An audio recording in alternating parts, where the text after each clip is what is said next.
আজকে তোমাদের সাথে জুডিওর একটা কালেকশন শেয়ার করব। তোমরা অনেকেই জানো, আবার অনেকে জানো না যে জুডিওতে কিন্তু খুব রিজনেবল প্রাইসে জুয়েলারি পাওয়া যায়, যেগুলো এখন খুব ট্রেন্ডিং জুয়েলারি সেইগুলো। তার সাথে তোমাদের সঙ্গে শেয়ার করব আরও অনেক কিছু মেকআপের প্রোডাক্ট, সব কিছু। তো চলো স্টার্ট করি। এটা হচ্ছে আমি গেছিলাম শ্রীরামপুরের ব্রাঞ্চে।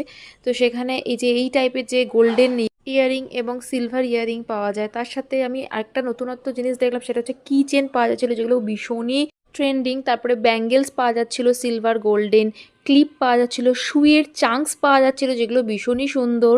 আর এখানে তো আমি একটুখানি মেকআপের সেকশানেও গেছিলাম, কারণ নতুনত্ব অনেক জিনিস এসছে। যেমন ধরো টোনার এসছে দেখলাম, তারপরে নতুন তোমার হাইলাইটার, প্রাইমার, সব কিছু এসছে। মানে মেকআপের যত ভ্যারিয়েশন যেন সবই চলে এসছে, সিসি ক্রিম থেকে শুরু করে সানস্ক্রিনের ওয়াইপস, তারপরে হেয়ার ব্যান্ড, যেগুলো খুব ট্রেন্ডিং সেই টাইপের কিন্তু চলে এসছে। আর সব থেকে বেটার আমি দেখলাম এখানে প্রচুর পারফিউমের কালেকশন আছে, স্মেলগুলো ভীষণ সুন্দর আর ভীষণই রিজনেবল প্রাইস। আমি তো এই কটা জিনিস কিনেছিলাম। ওকে, বাই।